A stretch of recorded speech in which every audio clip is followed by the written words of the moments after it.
Chers amis, bonjour et au nom de toute l'équipe d'ABC Talk TV, on vous souhaite évidemment une très très belle année 2023. Toutes les équipes, la réalisation bien sûr avec nos amis de chez Promsey, il y a tous les techniciens qui sont là, toute la production, la post-production, les Erwan, les Matisse, etc., etc. Donc merci infiniment de votre fidélité et très belle année 2023 avec, comme à chaque fois, comme à chaque début d'année, son lot de questions existentielles que l'on se pose, les bonnes résolutions, les questions, les désirs, les souhaits. Alors parfois, certains ont recours à l'astrologie comme un support de travail capable de révéler le sens de notre existence. Et puis, certains le considèrent également comme une porte ouverte sur l'âme humaine lorsqu'elle est abordée de manière simple, pragmatique et spirituelle. Je parle bien sûr de l'astrologie, cette discipline que l'on va évoquer aujourd'hui. Et en ce début d'année, évidemment, on est obligé de se poser des questions sur les grandes tendances de 2023 à travers la planète, de notre hexagone, de l'Europe, de nous, via nos signes et tout ce que l'on peut évidemment évoquer quand on parle d'astrologie. Il nous fallait quelqu'un qui connaisse parfaitement bien le sujet et qui a aussi un parcours de vie inspirant et original parce qu'il n'était pas tombé dans la marmite de l'astrologie immédiatement et vous allez l'entendre dans quelques instants. Tristan Balguéry est mon invité, il est sur ABC Talk, à tout de suite.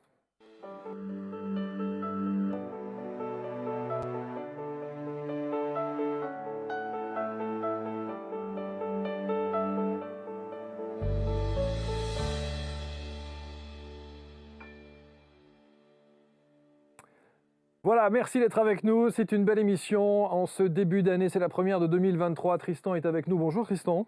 Bonjour Marc. Je suis très content de vous accueillir sur ce plateau et merci d'avoir fait le chemin de votre sud-est où vous vous sentez si bien sous le soleil. Hein, franchement, Oui. il y a mieux. Il y a pas mieux, je veux dire. Non, il n'y a pas Il n'y mieux. a pas mieux que Paris ou que d'autres grandes villes. Même votre ville natale, Bordeaux. Ah oui, c'est une ville magnifique aujourd'hui. Oui. Mais Borny-Mimosas, C'est c'est quand même exceptionnel. autre chose. Oui. Donc merci d'être là, merci également pour ce joli pavé.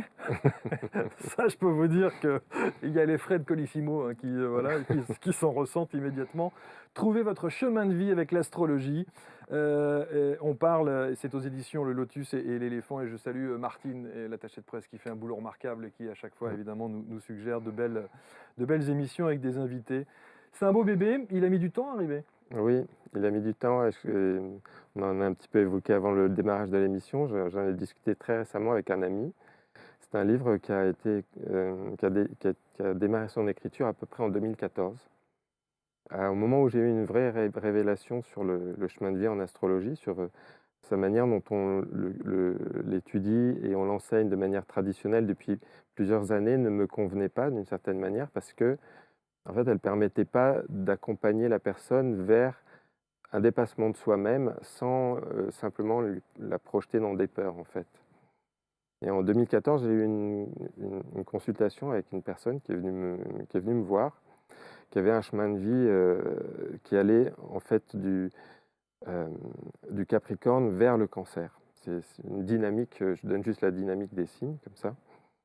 Et c'est un chemin de vie assez, que beaucoup de gens ont. Et en fait, quand je l'écoutais parler, en fait, quand je lui proposais en fait, des solutions pour évoluer vers le Cancer, vers l'énergie du Cancer, que vous connaissez Que je connais bien. voilà. En fait, elle refusait. En fait, c'est quelque chose qui lui allait pas du tout. Je lui ai dit, ben, faut aller vers quelque chose de plus détendu dans la vie, beaucoup plus confiant, dans des relations plus douces avec votre environnement. C'était quelque chose qui était vraiment compliqué pour elle à accepter. Bon, donc j'ai laissé la consultation se poursuivre. Et puis, au bout d'un moment, elle me raconte son enfance et elle m'explique que dans son enfance, en fait, ses parents étaient alcooliques tous les deux, enfin surtout son père. Et puis sa mère se laissait aller, elle était voilà, dans un canapé comme ça, mais disons dans une ambiance de laisser-aller complet, où elle mangeait des chips, buvait de la bière en attendant que son mari revienne. Et elle, c'était une petite fille de 7-8 ans, qui à l'époque rangeait tout et faisait l'adulte dans la maison en fait.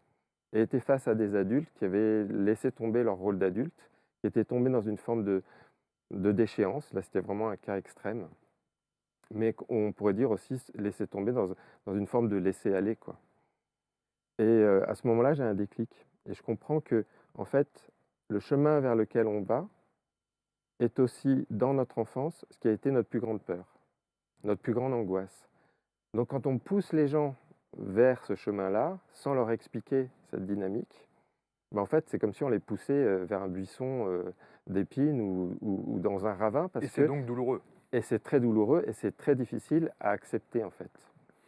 Et donc ce bouquin, il raconte cette histoire et il reprend la dynamique du chemin de vie avec cette notion-là, que je reprends cycle par cycle avec les différents âges de la vie, pour comprendre cette dynamique et pour pouvoir intégrer et accepter le dépassement en fait.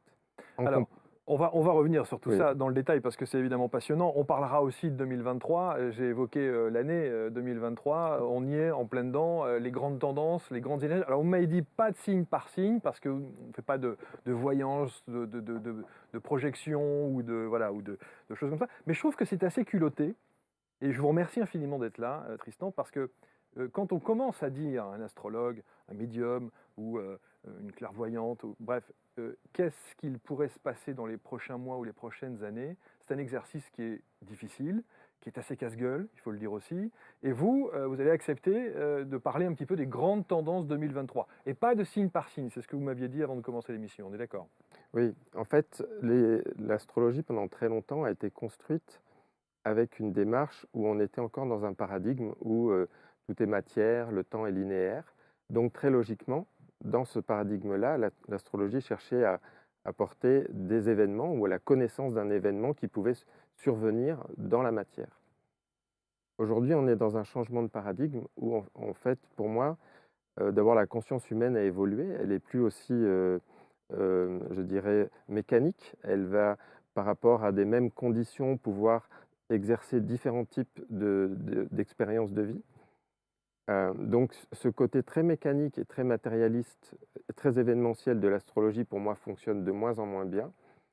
Et donc j'ai plutôt tendance à la travailler sur un plan beaucoup plus énergétique, à essayer de comprendre quelles sont les forces en jeu, sans forcément imposer un événement qui pourrait arriver. Ceci dit, par exemple sur 2023, il y a un événement qui est important pour moi, qui est toujours en relation avec la notion du chemin de vie, qui est un changement d'axe du chemin de vie collectif. Actuellement, on est dans un axe qui est nœud sud en Scorpion, nœud nord en Taureau, dont la dynamique en fait nous demande, on pourrait dire ça comme ça, mais plutôt nous propose d'aller vers la paix en fait, vers quelque chose d'apaisant et de pacifiant. Ça, c'est ce sur quoi on tend à aller pour 2023? Ouais, en fait, on est dans cet axe depuis début 2022, depuis février 2022, et en juillet 2023, il y a un changement d'axe. Et en fait, cet axe-là, avec le nœud sud en Scorpion, soulève en fait les émotions violentes, et donc a une tendance à générer plutôt une ambiance guerrière. Alors je me suis amusé à regarder 18 ans en arrière s'il y avait une résonance avec ça, et en fait 18 ans en arrière, on était dans la guerre du Golfe. Depuis quelques années, j'étudie cet axe de chemin de vie. Et tous les 18 ans? Alors, Pourquoi 18 ouais, ans? 18 ans en arrière, oui, pardon, j'ai pas expliqué. En fait, le chemin de vie qui est montré en astrologie par les nœuds lunaires a une révolution de 18 ans et demi à peu près. D'accord. Donc, tous les 18 ans et demi, on fait un tour complet du zodiaque et on a un cycle de 18 ans et demi où on passe par les 12 axes du chemin de vie. Donc il y a 18 ans, c'était la guerre du Golfe. Oui. 18 ans, là, c'est tout ce que l'on vit, et Oui. Dieu sait que c'est compliqué. Ça veut dire que ça va s'apaiser à partir de juillet 2023. Alors, potentiellement, oui. Potentiellement, oui, potentiellement, on est Mais, d'accord. je vais revenir sur 2-3 rétrospectives après. Et Mais je vous juste, laisse ça poser veut dire votre que question. dans 18 ans, Hmm. 18 ans plus tard, là, Oui. on risque de retrouver un cycle tendu, problématique et Une ambiance, oui. une ambiance Mais après, il n'y a pas que le chemin de vie, il y a D'accord. beaucoup d'autres. D'accord. Tous les astres qui tournent autour du zodiaque combinent des ambiances qui peuvent être plus ou moins violentes. Par exemple, l'époque du printemps arabe, c'est une époque assez révolutionnaire avec beaucoup d'énergie dans le bélier, et notamment Uranus dans le bélier, qui est une énergie de révolution, de libération dans le bélier, qui est quelque chose qui est très personnel. C'est vraiment l'impulsion d'une volonté. Donc le printemps arabe, il a été assez marqué par ça, par des énergies bélier très fortes, avec d'autres tensions sur d'autres astres, qui auraient pu mener à une forme aussi, qu'on pourrait qualifier comme une forme de guerre aussi. Mais l'ambiance dans laquelle on est aujourd'hui, elle fait suite à une autre ambiance qui est venue avant, qui a imposé une forme de direction de vie à tout le monde. Et c'est la période Covid, par exemple. La période Covid, c'est un autre axe, c'est l'axe Sagittaire vers Gémeaux, où en fait, il y a une espèce de compulsion à vouloir régler tous les problèmes en allant que dans un seul axe. Okay, et la période Covid, nous, on l'a vécu, enfin, cette énergie-là, on l'a vécu dans la période Covid avec on va tous vers la vaccination, il n'y a pas d'autre solution, il ne faut pas regarder sur les côtés. Et je regardais 18 ans avant aussi. Et 18 ans avant, en fait, on est juste après le 11 septembre de 2001. Et qu'est-ce qui se passe après ça? Les Américains définissent l'axe du mal. Et en fait, le monde est dirigé de la même manière vers il n'y a qu'une seule solution, il faut aller combattre l'axe du mal. Donc d'un côté, c'est le Covid, de l'autre côté, c'est l'axe du mal post-11 septembre 2001. Aujourd'hui, c'est la guerre en Ukraine, avant c'était la guerre en Irak. Je ne sais pas ce que ça sera dans 18 ans et demi. Là, c'est vraiment la limite de l'astrologie. C'est de dire quel événement va être porté par une énergie particulière. Mais ce qu'on peut dire et ce qu'on peut regarder, c'est quel est ce changement d'énergie. Alors, avant qu'on continue dans cette expertise, vous savez que dans cette émission, moi j'aime bien revenir un peu sur les parcours de vie, le vôtre en l'occurrence, Tristan, parce que j'ai dit dans la présentation que vous n'étiez pas du tout prédestiné à ça. Vous avez eu une première vie, oui, si je puis dire, qui n'avait rien à voir avec cet univers de l'astrologie. Oui, alors dans ma famille, dans mon environnement familial, on en est très très loin. Vous êtes un ovni presque dans le... Ouais, un petit peu, oui. Un Je suis petit peu, un ovni. Je suis d'une famille plutôt bourgeoise, bordelaise, très ancrée dans la matière, avec plutôt beaucoup tourné vers le commerce. Et mes parents n'avaient pas particulièrement d'acquaintance avec l'astrologie. Ma mère était un peu plus ouverte aux arts et aux choses un peu plus subtiles de la vie, je dirais. Mais en effet, je n'ai pas du tout commencé dans ce secteur-là. J'ai travaillé pendant des années dans des sociétés qui font de l'informatique éditoriale. Rien à voir. Rien à voir. Et en fait, un peu quand même, parce que dans ces sociétés-là, je faisais de la conception de systèmes. Et l'astrologie, c'est un sacré système. Et pour l'aborder, une tête qui a été affûtée à concevoir des systèmes, à modéliser, à penser les objets, les entités, les relations, mais en fait, à un moment, je me suis rendu compte que je faisais les deux avec le même mode de fonctionnement. Je reconcevais l'astrologie avec un système où j'allais chercher le système dans l'astrologie, en fait. C'est ça, c'est-à-dire qu'en fait, tout ce que vous avez acquis dans votre cursus, j'allais dire universitaire, professionnel de cette première vie sur l'informatique, eh bien, avait des bases significatives pour le développement de l'astrologie telle que vous aviez envie, parce que vous êtes une sorte de vulgarisateur un petit peu de l'astrologie, je trouve. C'est-à-dire que le côté pragmatique, pédagogue, simplicité, ou la manière d'expliquer en tout cas l'astrologie, le chemin de vie, de manière simple, parce que c'est tout de suite du jus de cerveau. C'est-à-dire que ça paraît extrêmement compliqué pour tout le monde. On a juste envie de voir le résultat, de voir son signe, les 3 lignes qui suivent, et puis ça s'arrête là. Et vous, on a quand même le sentiment que ce que vous avez acquis de la première partie de votre vie vous permet justement de vulgariser un peu le propos de l'astrologie. Vous êtes d'accord avec ça? Oui, j'ai une tendance en fait à aller chercher un élément fondamental dans chaque chose. C'est-à-dire que je n'empile pas un savoir par des connaissances acquises avec de la mémoire en ayant lu 15 000 bouquins. Je fais système pour aller chercher à identifier des choses qui sont simples et réplicables, en fait. Et donc, j'essaie de transmettre l'astrologie avec cette approche-là. Je donne des formations, des cours, des ateliers. Et c'est vraiment l'approche que j'ai. Je dirais un petit peu comme cette phrase de, je ne sais plus comment il s'appelle, qui dit on ne... Ah, la phrase m'échappe. Pas grave, elle vous reviendra, c'est pas un souci, c'est pas un problème. Ce qui se conçoit bien, voilà, ce qui se comprend bien, se conçoit bien. Enfin, je sais plus. C'est Nicolas Boileau. Bon, on remettra ça dans l'ordre. Ouais, c'est pas un Ok. souci. Mais c'est vrai que cette vulgarisation et la manière le côté pédagogue que vous avez, il est très intéressant parce que justement, on le ressent dans l'écriture. c'est toujours très clair, c'est toujours bien espacé. En tout cas, il y a toujours vous expliquez de manière, vraiment simple les choses et quand on se plonge dans votre ouvrage, on a très envie de continuer et de maîtriser en tout cas la technique, même si on maîtrise pas en lisant un livre, on est bien d'accord. Mais ça donne quand même, une première approche de cette discipline. Pourquoi est-ce que vous n'aimez pas, heu, mettre le titre d'astrologue, quand on vous demande quelle est votre profession, vous dites quoi? Je peux le dire aujourd'hui. Petit à petit, j'accepte ce terme-là. C'est vrai que pendant très longtemps, j'ai refusé, je me définissais plutôt comme quelqu'un qui fait de la recherche en astrologie et la position qui est liée à ça, je pense, c'est, parce que je n'ai pas une position de sachant. Quand je consulte, je suis beaucoup à l'écoute, j'écoute beaucoup et je me nourris en termes de connaissances en astrologie à travers l'histoire des gens, autant que j'accompagne à la compréhension de l'histoire des gens par rapport à l'astrologie.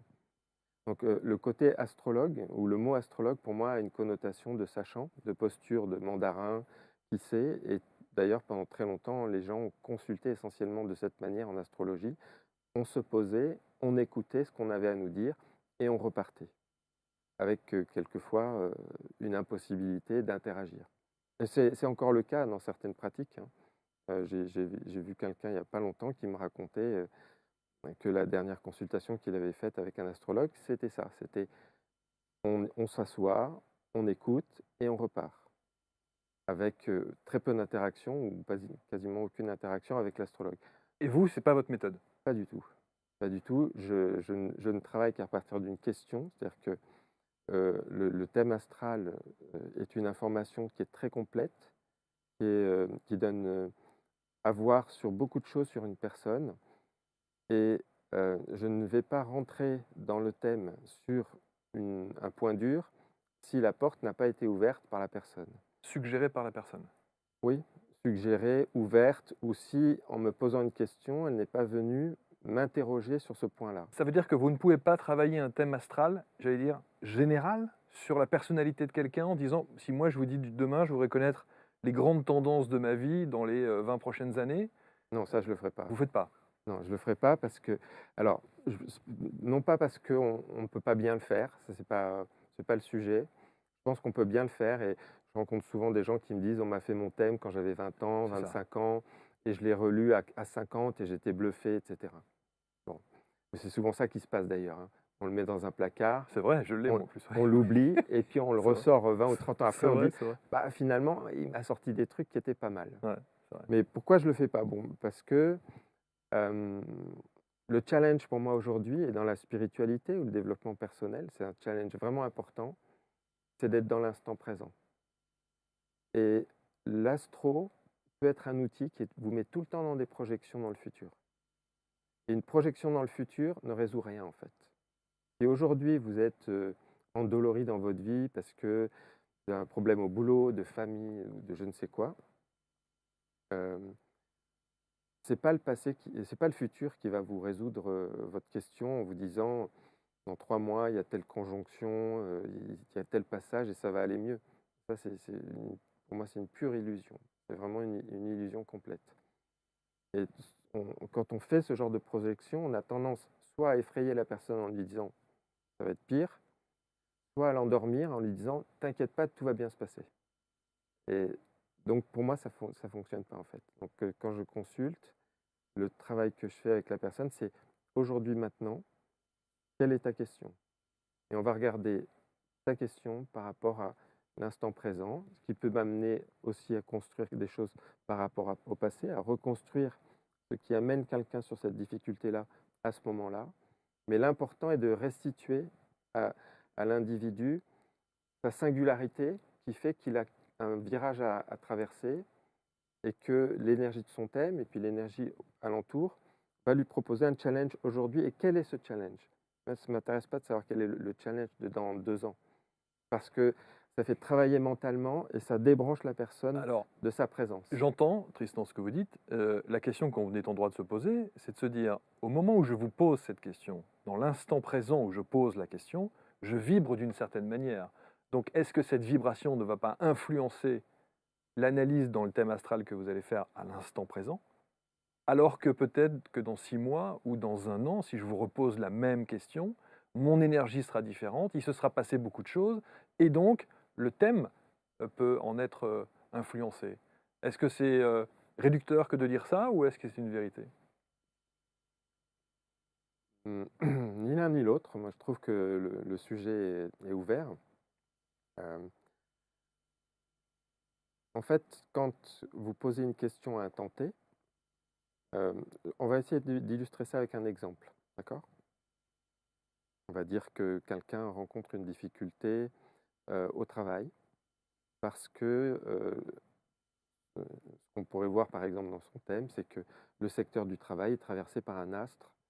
Je prends un que j'aime bien, Saturne, qui va lui demander de rentrer dans sa responsabilité et qui va bloquer toute forme d'activité dans lequel il n'est pas centré sur la conscience de rendre le service qu'il a à rendre en pleine et en toute intégrité.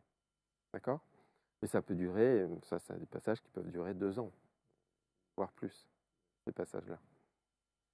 Si elle vient me voir aujourd'hui avec cette question-là, ben, j'irai chercher ce sujet-là. En fait, c'est d'expliquer en fait que le blocage actuel est lié à une prise de conscience à faire dans le mouvement qui se passe sur son thème, le mouvement d'énergie qui se passe sur elle-même en fait.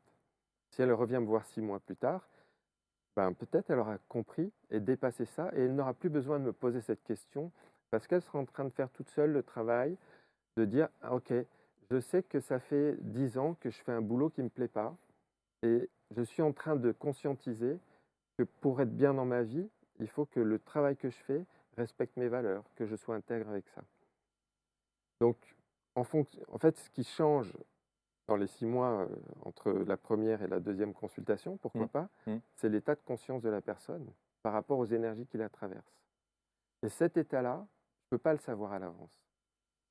C'est impossible. Et oui, c'est l'évolution de la personne qui C'est va l'évolution de la déterminer, personne. bien sûr, Exactement. bien C'est sûr. son évolution, c'est son état de conscience, Sa c'est prise de conscience. sa prise de conscience, le travail qu'elle a fait avant ou pas, etc., qui vont déterminer en fait le fait qu'elle va intégrer facilement une difficulté, la dépasser, la transcender ou rester bloquée dessus. Ça, c'est pas prévisible en fait.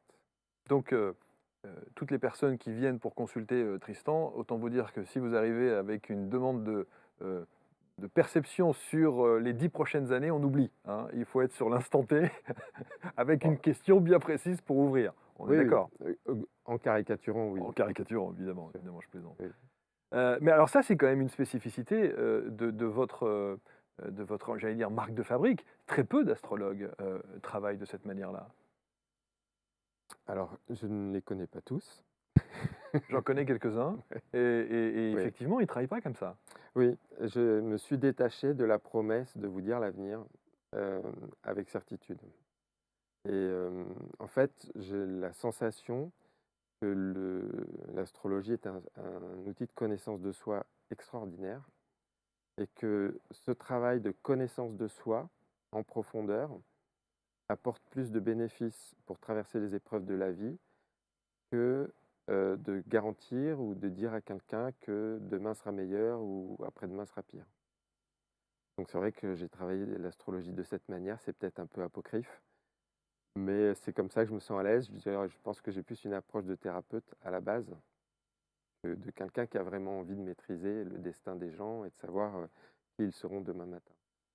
Je pense que la diversité de la vie humaine et le côté multifactoriel de l'astrologie euh, nous limite fortement Mmh. dans la certitude qu'on peut avoir sur des événements du futur. Il faut vraiment être, Humble, vous le disiez, hein? oui, humble avec Mmh. ça.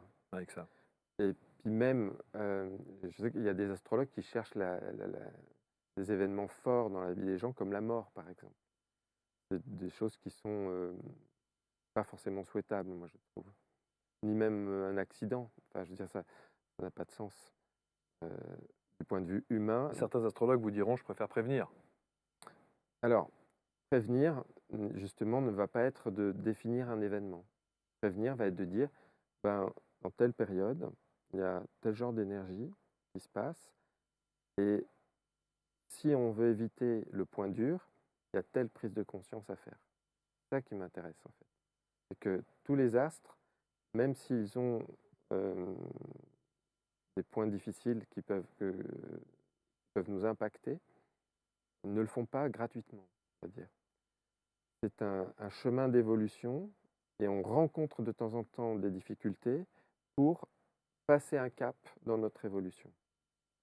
Le système solaire, moi, je le vois comme un atome.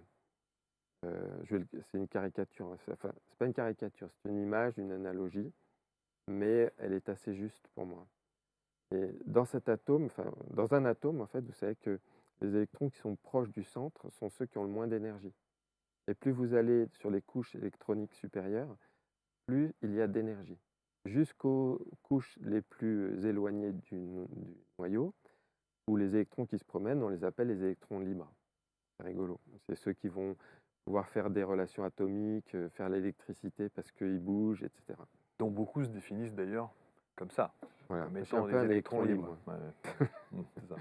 Mais c'est assez rigolo de voir qu'en fait, si on prend ce modèle de l'atome, le système solaire, qu'on étudie en astrologie, en fait, on va étudier notre place dans le système solaire et sur la Terre, et notre place dans ce système avec les énergies que ça développe.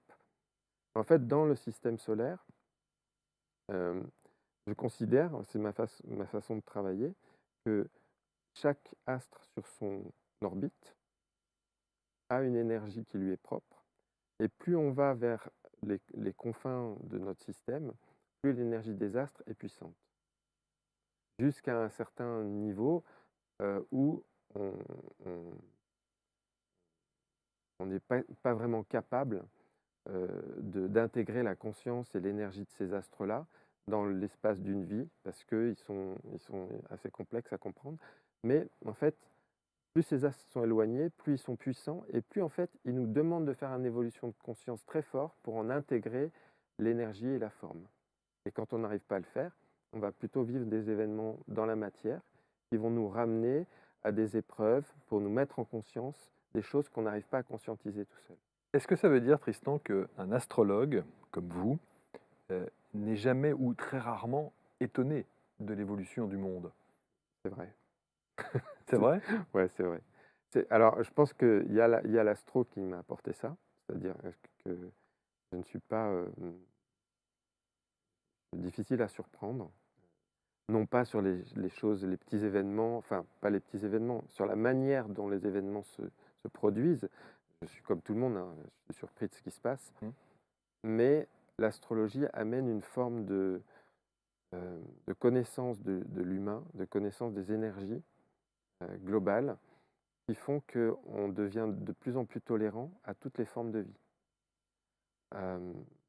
Et on comprend que la vie, ou le fonctionnement de la vie, a sa réalité propre, et que nous vivons en tant qu'êtres humains dans des sociétés et des systèmes qui sont un petit peu artificiels par rapport au fonctionnement de la vie. Je vais donner un exemple qui est tout simple, mais que j'aime bien utiliser. Dans un thème de naissance, il y a des espaces qu'on appelle des maisons qui représentent des champs d'expérience. La 12e maison, c'est le champ d'expérience de la retraite, du retrait. On se retire du monde actif et souvent on peut être isolé ou avoir la sensation d'être enfermé quand il y a des choses importantes dans cet espace. Et donc quelqu'un qui a son énergie solaire, l'énergie solaire c'est son énergie de vie en fait, sa vitalité. Dans cette maison-là, la maison 12, c'est quelqu'un qui va trouver sa vitalité en se retirant souvent du monde. Donc c'est quelqu'un qui vit assez difficilement le fait d'être tout le temps sollicité, dans le bruit, tiraillé par les gens, obligé de faire des tas de choses, d'être en présence, de s'extérioriser tout le temps. Ça, c'est souvent quel signe? Ça peut être dans n'importe quel signe. C'est juste la construction de la place du soleil par rapport aux maisons. D'accord. Ça peut être dans le Sagittaire, dans tout ce qu'on veut.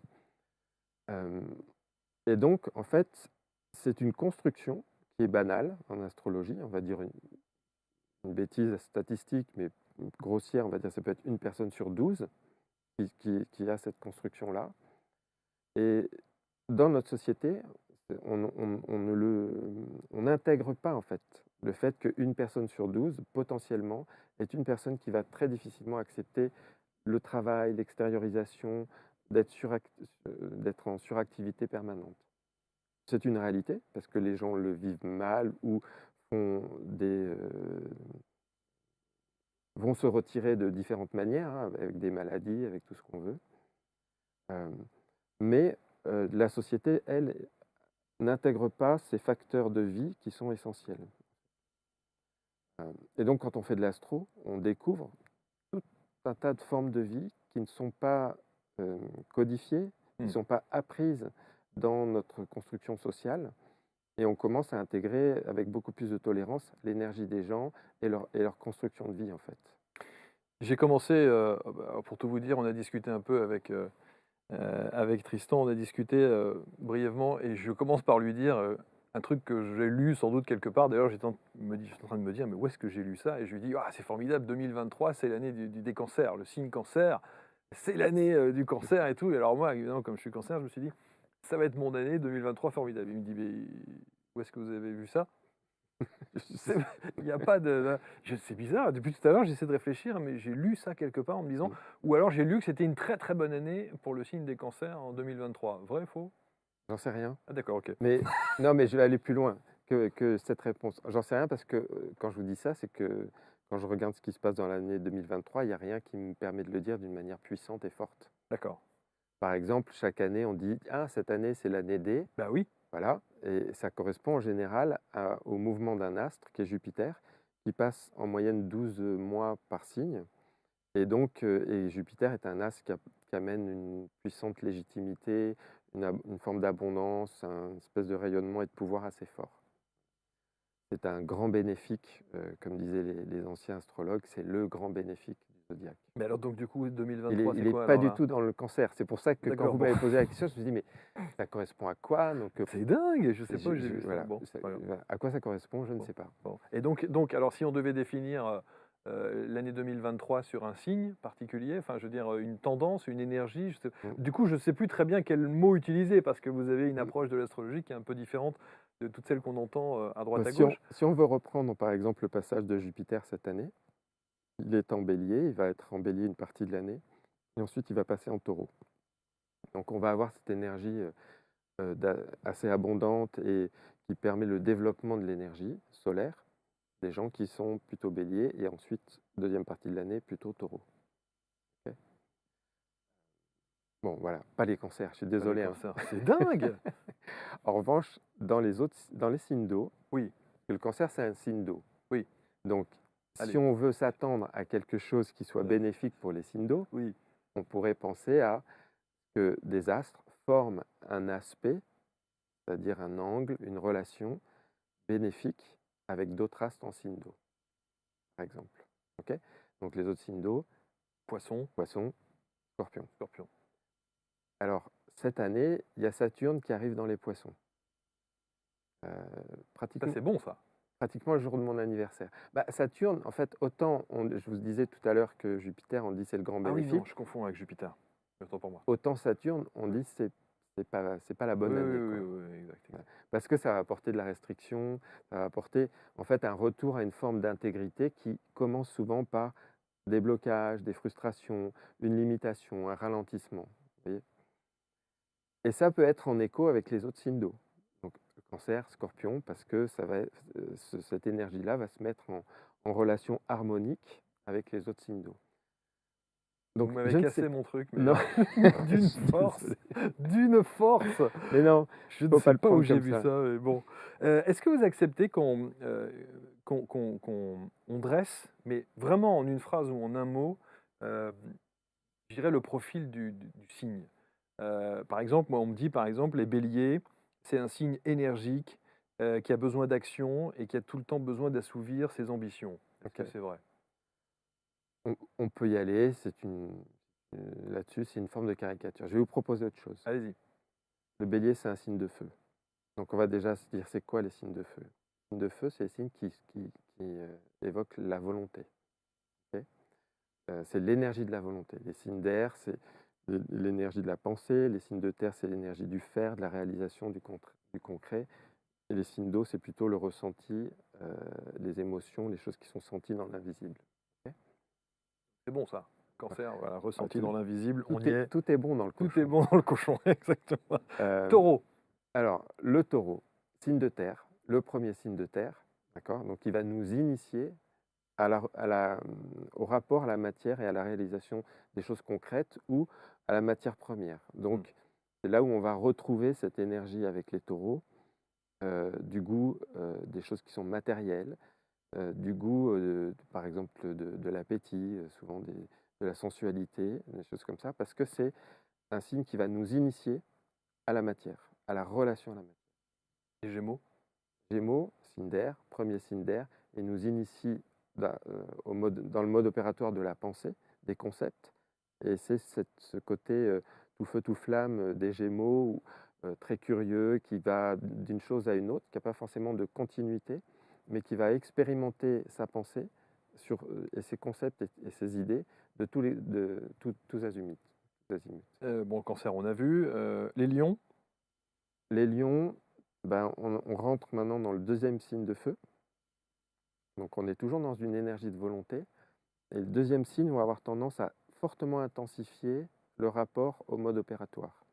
Donc le lion est très centré sur sa volonté. Vous voyez? Et moi, je lisais, donc il y a besoin de se sentir apprécié et accepté par les autres, en Besoin particulier. d'être aimé. Et besoin d'être Mais aimé. parce que le lion ramène l'énergie à lui. À lui, ouais. Vierge. Vierge, signe de terre encore. Mmh. Deuxième signe de terre.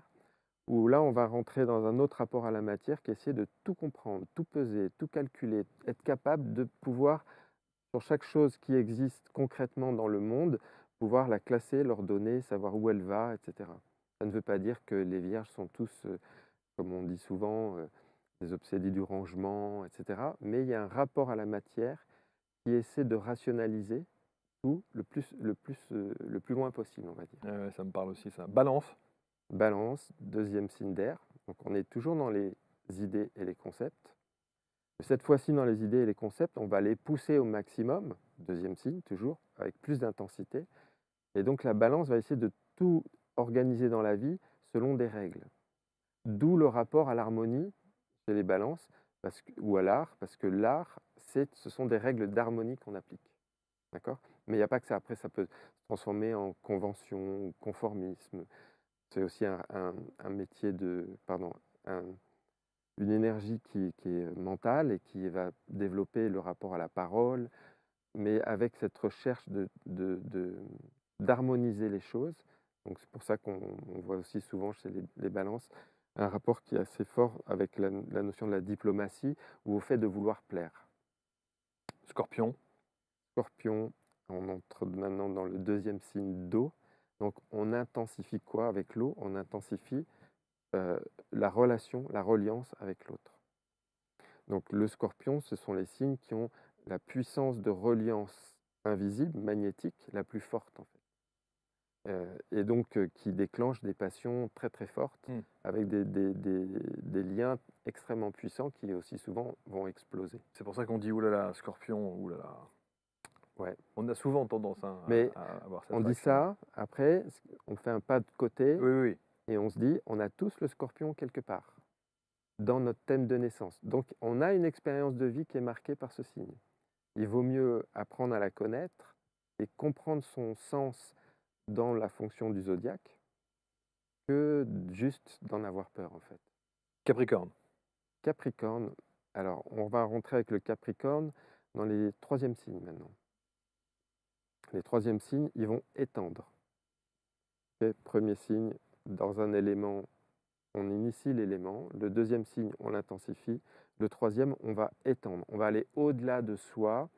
On va rentrer dans une construction avec le Capricorne où le rapport à la matière, il est fait pour s'élever, pour aller au-delà de soi, pour construire des structures, pour aller pour mettre en place des systèmes porteurs en fait. En astrologie mondiale, quand on regarde ce qui se passe dans le Capricorne, on va penser aux institutions, à tout ce qui soutient la société dans ses fondements. Donc le Capricorne, en fait, est tout le temps en train de construire, de structurer des choses qui sont faites pour durer. Donc il y a cette notion d'endurance du Capricorne. Le Verseau. Verseau, troisième signe d'air. L'air, toujours les concepts, les idées. Maintenant, on va essayer de les appliquer à la société. À avoir une vision du futur, une vision de la société la plus pure possible, telle qu'on peut la penser. D'où, chez les Verseaux, cette notion de vision de la solidarité, de l'équité, qui est très forte. Ils sont capables d'élever très très loin l'abstraction, la, la pensée abstraite, pour dégager une vision du monde qui soit la plus pure possible en pensée. Et on termine avec les poissons. Les poissons, c'est mon signe. Donc c'est le meilleur. Non, non. C'est un signe, c'est le troisième signe d'eau. Donc Ouais. là aussi, on va pousser la reliance le plus loin possible. Et donc, en fait, dans l'énergie des poissons, on a souvent des appétences spirituelles assez fortes parce qu'il y a cette construction qui va essayer de se relier au-delà simplement de l'individu, mais au cosmos, à l'univers, à la vie sous toutes ses formes. Avant de parler de 2023, est-ce que vous êtes d'accord, Tristan, quand quelqu'un dit mais moi, je ne comprends pas mon signe parce que il ne me correspond en rien sur mes grands traits de caractère. Est-ce que c'est possible ça? Oui, c'est possible. Oui. C'est possible, et c'est une des découvertes que j'ai faites en écrivant ce bouquin et en étudiant le chemin de vie. Je vous ai dit tout à l'heure que le point vers lequel on va, il est lié à une peur dans l'enfance. Bah, quand ce point dans lequel on va, par exemple, on va prendre quelqu'un qui a le nœud nord en Lion et qui est lui-même Soleil Lion, c'est un lion. En fait, il a peur de sa propre énergie. C'est assez particulier. Donc il la refuse. Quelque part, il la refuse. Ouais, tout à fait. Il y a une notion de rejet de ce point pendant une grande partie de la vie. Après, on apprend à le traverser, à le transcender. On peut apprendre à le transcender. Mais en effet, on peut avoir peur, on peut être un peu décalé par rapport à l'énergie de son signe solaire. Parce que son signe solaire, il est obligatoirement en résonance avec ce que l'on est. Si on ne l'accepte pas, ne le comprend pas ou ne l'admet pas, c'est qu'il y a un blocage quelque part. C'est ce que vous dites. Oui. Oui. C'est, le signe solaire, c'est de quelle manière notre énergie se transforme. Vous pouvez imaginer ça comme le soleil, c'est l'énergie vitale du système solaire, c'est l'énergie de la chaleur, c'est vraiment l'énergie de vie de notre système. Donc c'est un peu comme du pétrole, c'est un truc qui est à la mode, le pétrole en ce moment. Mhm. Et chaque signe, c'est un processus qui va transformer ce pétrole à sa manière. Donc si vous prenez un Gémeaux, euh, donc il faut penser en termes de véhicule par exemple.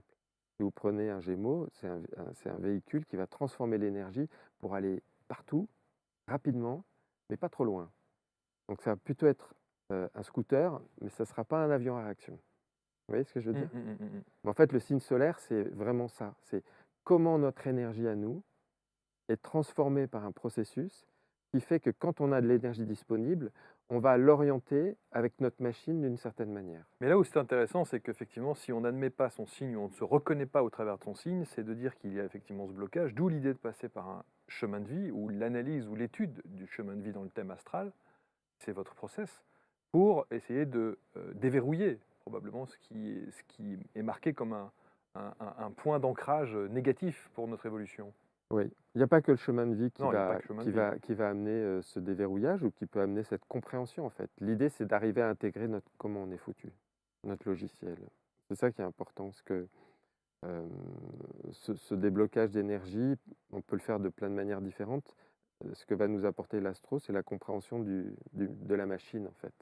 On va regarder comment la machine est faite et quels sont dans ces constructions les points qui peuvent nous apparaître comme des blocages. L'idée derrière n'étant pas forcément de vouloir prendre une gomme et effacer les choses, Ouais. ou faire une espèce de magie bizarre, mais plutôt d'accepter que notre thème de naissance, c'est notre forme d'expérience de vie et qu'on a à dealer avec ça en fait, à comprendre cette expérience de vie, à l'accepter pour pouvoir la vivre au mieux en fait. Ouais, et ça veut dire que au travers d'un thème astral, donc c'est pas un jeu, on peut aller rechercher, faire rejaillir comme ça des trucs insoupçonnés ou des choses qu'on n'a pas nécessairement, qu'on a inconsciemment enfouies en se disant qu'il n'y avait pas de problème. Or, si, il y a véritablement un problème puisqu'il y a blocage. Oui. Donc ça peut être Oui. assez violent même, quelque part. C'est pour ça que ce que je vous disais tout à l'heure, c'est que quand quelqu'un vient me voir, pour que cette violence, je n'en sois pas le générateur, ce qui compte pour moi, c'est que la question vienne de lui. Et quand la question vient de la personne, elle est en train de me dire: «Je suis d'accord pour regarder ce problème».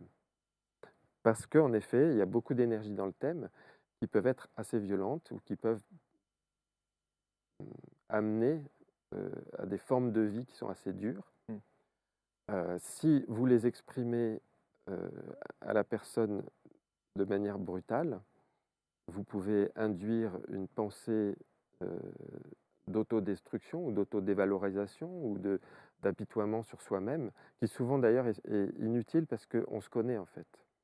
On se connaît depuis longtemps. Il y a quand quelqu'un découvre son thème de naissance et qu'on rentre sur un sujet difficile, je lui explique le fonctionnement du sujet difficile si la question est ouverte et il y arrive qu'une personne ait une réaction, heu, de dans cette découverte-là, de surprise et d'inquiétude. Heu, dans ces cas-là, je lui dis: «Mais ça fait 40 ans que tu vis avec ça, C'est ça. tu vis très bien avec ça depuis 40 ans. Ne prenons pas ce point-là comme étant, heu, une difficulté à venir, mais plutôt essayons de comprendre comment on peut encore mieux vivre avec». Oui, ceci dit, quand vous dites, tu vis très bien avec ce problème-là depuis 40 ans, ou pas. Et ça peut être, un point sur lequel effectivement on n'a pas mis le doigt et on n'a pas analysé ni, on ne s'est pas rendu compte que c'était véritablement le problème, mais d'un truc qu'on traîne depuis 40 ans et Oui, qui nous pourrit la vie. Donc on vit pas nécessairement bien avec, ce problème-là. oui, oui. C'est vrai qu'il y a les 2 possibilités peuvent se présenter, c'est-à-dire que la personne, a soulevé un sujet et amplifie la difficulté par rapport à ce qu'elle a vécu, auquel cas c'est un peu la configuration que je vous ai, Mmh. racontée. Mais le plus fréquemment, en fait, c'est que la personne connaît ce sujet, Ouais, c'est ça. on va l'étudier et on va justement apprendre à le sublimer ou à le transformer, à le sublimer. Est-ce que dans le thème astral, vous voyez tout de suite où est le problème de la personne en question? Les ouais, c'est assez instantané. En fait, c'est assez instantané, mais je ne l'étudie pas à l'avance, parce que, je ne veux pas, quand je reçois quelqu'un, avoir fait des projections. L'influencer? Non, moi-même m'influencer. OK. C'est-à-dire, avoir fait des projections sur: «Tiens, cette personne-là, ah là là, ça et ça va être difficile». En fait, je fais plus ça depuis, des années. Heu, mais quand, le dialogue s'installe, on voit immédiatement, Et où que sont lorsque vous voyez et que vous ressentez que cette personne ne va pas dans cette direction-là pour solutionner le problème, parce que vous savez que le problème, il est là, mmh, précisément. mmh, Est-ce que vous l'amenez dans la discussion à, s'ouvrir à ça? Et comme vous disiez, c'est des il faut que super la question soit ouverte. ouais, c'est des super questions ça. Alors, hem, en fait, cette possibilité-là, je me la refuse aussi parce que c'est une prise en main de la vie d'autrui. C'est-à-dire que j'ai défini dans ma tête qu'il fallait qu'elle dépasse ce problème maintenant. Vous n'avez pas défini dans votre tête, vous l'avez vu dans le thème astral. Oui, mais le fait que si je devais, sans que la personne me pose une question précise, parce qu'elle est gênée par ce problème, anticiper le moment où elle va le rencontrer et doit le dépasser, là heu, je prends Position. je prends possession de sa Ouais, vie c'est ça. et de son devenir. Mmh, mmh, mmh. Donc ça, je refuse en fait. C'est-à-dire que en effet, que je peux voir quelqu'un arriver qui va me poser une question sur un sujet et puis moi dire: «Tiens, il y a ça aussi». Mais si elle n'ouvre pas le sujet, je ne vais pas rajouter de l'inquiétude sur quelque chose qui est là, alors que c'est pas le sujet qui est en train d'être traité dans sa vie et que je ne sais pas quand ce sera le bon moment pour elle de le traiter. Oui, sauf que le problème qui se pose aussi, c'est que, hem, inconsciemment, Mmh, par définition, inconsciemment veut dire qu'elle n'est pas consciente de ce problème-là. Donc si vous ne l'aidez pas à aller vers ce sujet-là, qui est la clé de voûte de son problème, elle pourrait rester, ad vitam, bloquée dans ce système-là, non? non, je pense qu'on ne vit pas que d'astrologie Oui, et que chacun est dans une libre conscience d'observation de sa vie et rencontre des difficultés et peut les traiter de 1000 façons différentes en allant voir tout type de thérapeute, en travaillant sur soi, peut-être tout seul, peu importe en fait. Je n'ai pas, moi, parce que j'ai une information sur la personne, à la mettre dans une démarche qu'elle n'a pas faite avec moi. Sauf que ça doit être extrêmement frustrant pour vous. Pas pour moi. C'est vrai? Non, pas pour moi. Parce que vous savez que vous avez peut-être la clé qui va solutionner son problème existentiel dans son chemin de vie. Non, j'ai qu'une information. La clé, c'est une rencontre entre son énergie à elle, son histoire, ce qui se passe autour d'elle, comment elle va réagir, qu'est-ce qui va l'amener à une prise de conscience. Ça peut être un oiseau qui passe. Ah, tac, j'ai compris un truc. Moi, j'ai pas je ne suis pas la solution pour la personne. Non, mais oui, d'accord. Mais enfin, vous êtes le levier qui peut permettre de trouver cette solution. Je suis quelqu'un qui peut décrypter une Une information information. qui concerne la vie de quelqu'un et ça s'arrête là. L'information n'est pas une autorisation d'action. C'est la frontière que vous installez entre le patient, entre guillemets, la personne qui vient vous voir et vous. Oui, oui. Et je pense qu'elle est vraiment essentielle. Ce que très peu font, hein. Parce que sinon, c'est de la prise de pouvoir. Et je, voilà, je suis très très vigilant là-dessus. 2023. Alors, je sais que vous ne voulez pas effectivement prendre signe par signe pour voir les tendances, mais sur une tendance un peu globale, parce que évidemment, on est dans une information extrêmement anxiogène, évidemment, on est dans un monde extrêmement anxiogène, évidemment, sur cette chaîne ABC, on entend tout et son contraire, Mhm. c'est vrai, même sur la thématique de l'astrologie, hein, vous pouvez aller voir, on a fait d'autres émissions, hein, sur l'astrologie. Il y a des trucs qui, voilà, on dit des choses et puis un autre va pratiquer d'une manière différente. Et je suis très content que vous soyez là parce que vous pratiquez d'une manière complètement différente de vos homologues. 2023, est-ce que ça va se calmer tout ça? Honnêtement. Et si oui, J'aimerais bien. est-ce qu'il y a des périodes comme ça? Ouais. Alors vous avez parlé de Non, juillet, de l'été je, 2023. ouais, je vais y revenir. Ouais. Il y a un autre sujet. J'ai pas mal écrit, parce que tous les 15 jours, j'écris sur les pleines lunes et les nouvelles lunes. En fait, ça consiste, ce travail d'écriture, à observer l'énergie ambiante, un peu comme on pourrait regarder la météo, pour essayer de comprendre les forces qui sont en place. Et j'ai cet abord premier qui est de dire, tiens, quelles sont les forces qui s'appliquent mondialement à la Terre? Et puis de temps en temps, de dire aux gens, ben ça peut être, vous pouvez le travailler comme ça pour vous-même. Et en le travaillant comme ça pour vous-même, vous allez commencer à faire évoluer aussi le reste du monde. Mhm. Et donc là, ça fait quelques temps qu'on observait au niveau de la gouvernance une imposition idéologique absurde. Ça fait quelque temps que la gouvernance des pays se construit sur une idéologie qui est très froide, qui est assez absurde. Vous parlez des États. Oui. Mais en fait, cette gouvernance, vous pouvez aussi la retrouver dans des sociétés. Voilà. En fait, c'est l'énergie des régnants ou des gérants ou des dirigeants, etc. Et ça correspond à l'énergie de Saturne en Verseau. Et là, là on On est encore dedans. On est encore dedans. Oui. Ça a démarré quand, ça? Ça a démarré il y a 2 ans à peu près. Ouais, d'accord. Et là, on est encore dedans. On est encore dedans. Jusqu'à 10 mars à peu près. jusqu'au 10 mars. Le jour de mon anniversaire.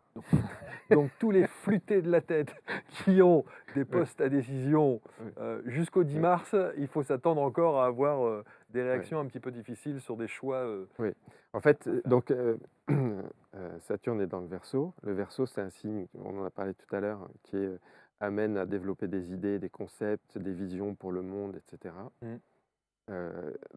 Dans sa forme, on va dire, lumineuse, l'idée étant d'amener plus de solidarité, plus d'équité, plus de fraternité. Dans sa forme moins lumineuse, on va dire, même assez sombre, c'est plaquer une idéologie, en fait, qui est désincarnée et qui est uniquement une pensée mécanique. Voilà. Et donc les gouvernants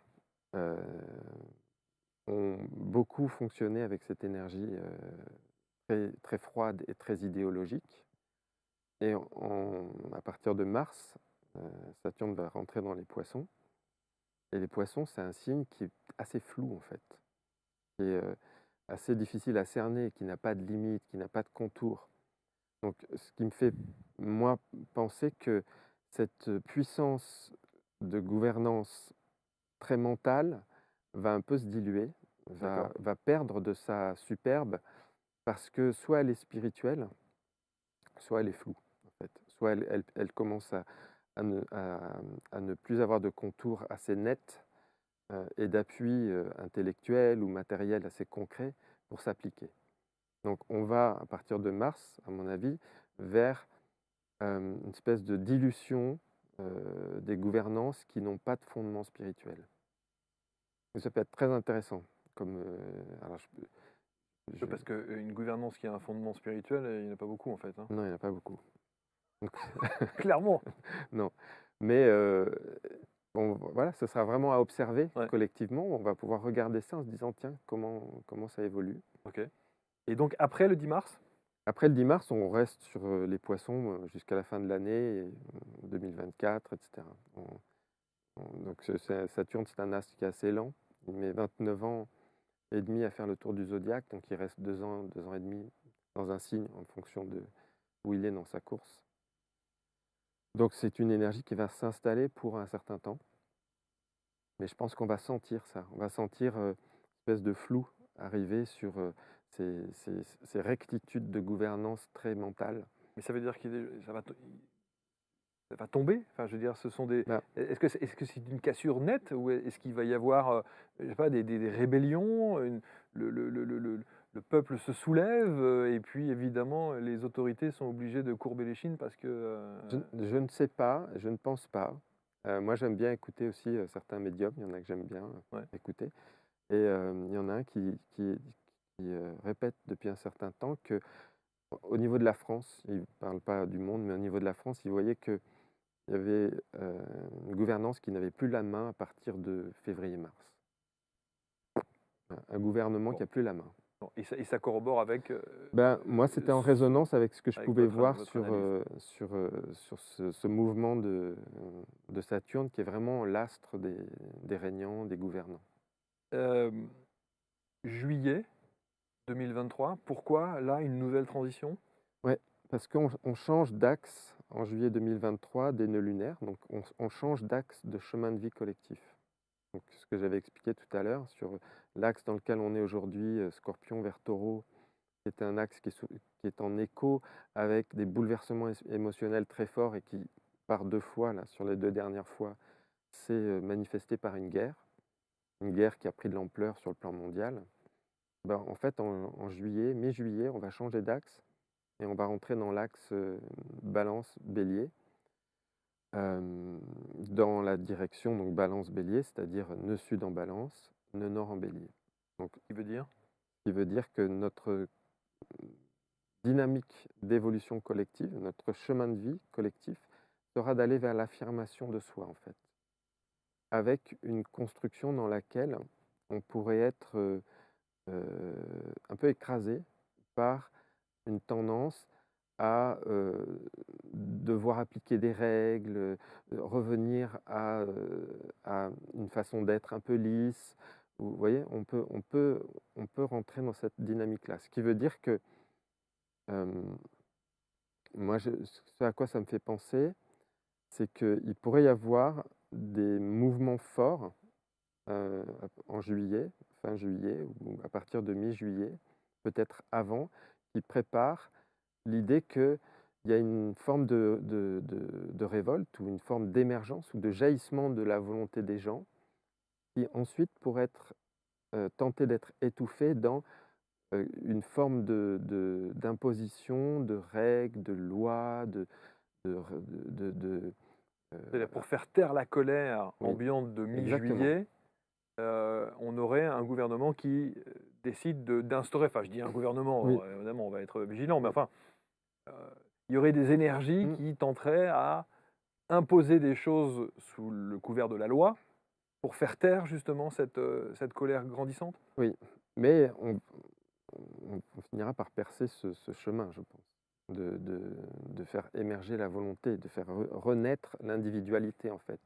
L'énergie du bélier, elle est au niveau mondial, elle est très liée à l'individualité. Ce que je vous disais sur les,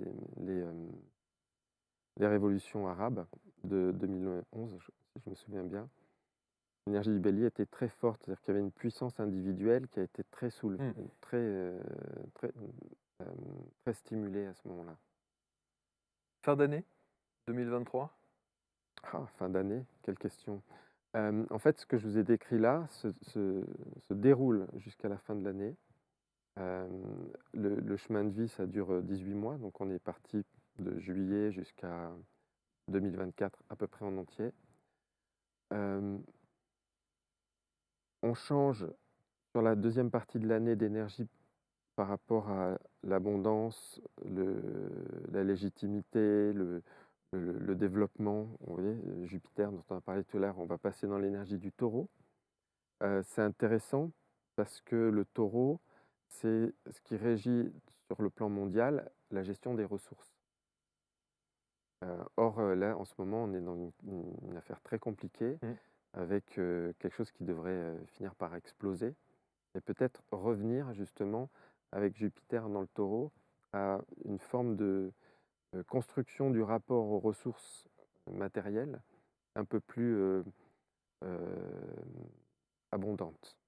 Je pourrais dire ça comme ça. Ça ne veut pas dire que ça le sera pour tout le monde, Mmh. Mmh. mais là, je pense qu'on est dans une période qui est, euh, je dirais, presque pré-révolutionnaire dans la construction du rapport aux ressources. On se demande quand est-ce que ça peut exploser. Ce dont il faut prendre conscience par rapport à l'énergie du moment, c'est que l'énergie est très yin. En astrologie, il y a des signes qui sont féminins et d'autres qui sont masculins. Les signes masculins vont beaucoup plus développer des modes opératoires où on est très proactif. On se jette dans des aventures, on y va, on est plus courageux, on a plus d'idées pour aller à droite à gauche. Et là, on est encore en 2023 dans une construction d'énergie qui est très yin, donc très féminin, et dans lequel l'émergence de mouvements révolutionnaires, à mon avis, a un potentiel assez faible. Ou alors ça se fait de manière euh, moins émissive et plus par un grignotage des couches de la société. Vous voyez ce que je veux dire? Le raisonnement que quand je vous entends, dans la conclusion, c'est de dire que c'est pas fini, quoi. C'est pas, enfin, je veux dire, c'est pas l'euphorie, hein.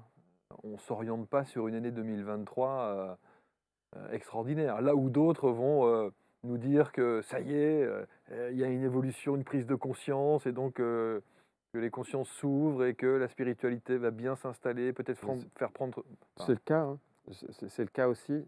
Je pense que on a beaucoup fantasmé, on fantasme beaucoup une espèce de révolution rapide, violente, où on règle tout très rapidement.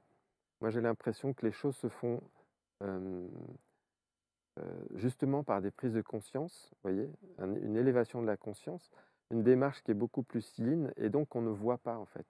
Mais si on prend l'état de l'humanité il y a 3-4 ans et aujourd'hui, on regarde autour de soi, on voit qu'il y a un développement dans la prise de conscience qui est assez forte, une élévation spirituelle qui est très très forte, oui, c'est dans le mais bien-être et le développement personnel, par exemple, qui mais plus est. l'élévation Mais spirituelle très très forte ne mmh, fait pas des révolutions violentes. Et il faut accepter, à mon avis, de renoncer à une espèce de baguette magique qui fait que, pouf, il y a le bon dictateur qui va arriver au bon moment et que ça va se passer comme ça. Ça, j'y crois pas trop. Je pense qu'il y a un effondrement qui va se faire et que, assez un peu mou, un peu comme un gâteau qui tombe, et que les gens qui sont en train aujourd'hui de construire une autre forme de société et qui sont en élévation de conscience vont pousser de ce truc comme des jeunes pousses qui vont reconstruire un autre monde. Ça, c'est ma vision. Et donc, le fantasme de l'événement magique mmh, qui règle tout, mmh. c'est un fantasme en fait. On en a tous envie. Moi, j'en crève d'envie. En effet, on passe à autre chose et que ça aille vite et que ce soit net, que ce soit on fasse du blanc au noir du jour au lendemain ou plutôt du noir au blanc. On va plutôt le prendre dans ce sens-là. Ouais, bien sûr, on en rêve tous. Mais je pense que c'est un autre process qui est plus féminin, qui est plus intérieur et qui c'est comme un terreau qui est en train de prendre sa place, de finir son humus, de finir sa fertilité pour venir amener la mise en place d'un autre monde sur un autre terreau, en fait. En tout cas, je trouve que, pour terminer, Tristan, je trouve que vous avez une approche qui est effectivement très pragmatique, je trouve très raisonnée aussi, parce que vous êtes quelqu'un de raisonnable. Et que, non, mais c'est vrai, on Mmh. pourrait imaginer que vous êtes dans lévitation 24 heures sur 24 sur un Ouais. nuage, en train de regarder et d'observer les étoiles en permanence pour savoir quelles sont les tendances du moment. Pas du tout. Mmh. On sent que votre première partie de vie, le côté scientifique que vous aviez, l'informatique, ingénieur, etc., c'est encore bien là. Et que cette première partie de vie vous a largement permise justement d'être très pragmatique comme vous l'êtes aujourd'hui dans l'approche de l'astrologie. Et ça, je trouve que c'est vachement bien.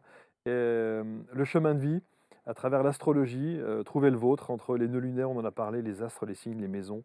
Découvrez les clés de votre thème astral pour comprendre votre existence. C'est aux éditions Le Lotus et l'éléphant. C'est un bouquin, alors c'est pas toujours, quand on le lit comme ça, de prime abord, il faut parfois relire certains passages parce que il y a des choses qui sont pas toujours faciles à comprendre. Et puis c'est un entraînement d'une vie. On fait pas ça comme ça du jour au lendemain. Mmh. On est d'accord? Ouais. Je l'ai écrit avec beaucoup de notes de bas de page, Mm, qui sont devenues des notes de côté de page, mm. avec une maquette qui est superbe. Ouais, ouais, qui est très bien faite. Et Euh, en fait, pour permettre une double lecture, en fait. Si on a envie d'approfondir des points astro, il y a énormément de notes. Et si on a envie d'une lecture un petit peu plus fluide, euh, le corps du texte est construit de cette manière. le site astrologie-autrement.com. Oui. Et c'est vrai que c'est une approche autrement bien faite que celle que vous préconisez. Merci infiniment, Tristan Balguéry. Ça a été? Oui, très bien. C'est vrai? Merci Marc. Bon, Très merci bien. d'être venu de hier. Vous reprenez le train, vous redescendez? Pas tout de suite. Pas tout de suite. Bon, profitez un peu de la capitale, comme on dit. Ouais. Et puis, bah, écoutez, bon chemin de vie à vous. Bon signe qui n'est pas, vous l'avez compris, l'année du cancer 2023. Je ne sais pas du tout, je vais aller chercher cette information. Mais bon, je me réjouissais, je me disais, waouh, c'est ton année, on y va. Bah non, garçon, détends-toi, c'est peut-être pas encore le moment, mais c'est quand même pas mal pour les cancers. Bah, il n'y a pas de danger, quoi, Il on va n'y a pas, dire. y a pas de Non, danger. voilà, non. Enfin, ça, c'est une manière polie de me dire que ça va pas être top.